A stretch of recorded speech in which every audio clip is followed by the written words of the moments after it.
In this video, I will explain teaching modules within online learning and traditional learning.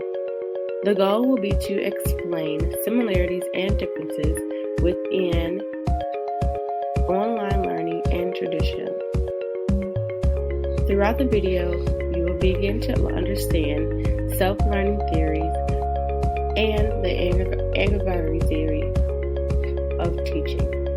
A similarity of online and traditional learning is time management. It is highly important for you to manage. Giving and receiving feedback is another highly important skill that is used in both online and traditional learning.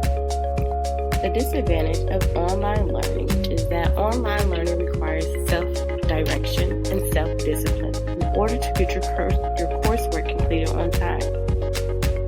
Online feedback can also be slower than face-to-face feedback, which is oftentimes found in traditional classroom settings. As well as receiving feedback, students can seek clarification just as quickly as they are given instructions.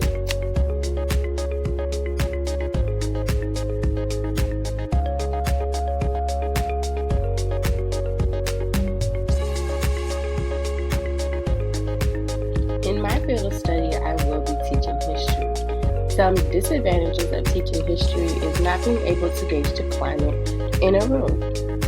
Some topics can be very hard to digest, and through online learning, it is very hard to deter whether a student feels comfortable or not. Sometimes hard topics can also be hard to discuss and to be interactive in a traditional classroom setting. History can be viewed from different perspectives. Sometimes all perspectives are not taken into account. In a traditional classroom setting, it is easy to communicate your perspectives for everyone to hear. In online, you have to tell your perspective through a post, which is not always guaranteed everyone will read your post. A few advantages of online and traditional learning. As an adult, the self-learning theory is useful in history. Most people operate out of their social norm.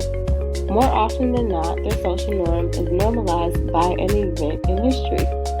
It will be my job to teach how and why the historical event occurred, and it will be their job to reflect upon prior. Also, as an instructor to adult learners, it will be my job to teach learners what they need to know, from all perspectives of how, what, and why. It is the learner's job to use the information that is presented to further their education using these skills.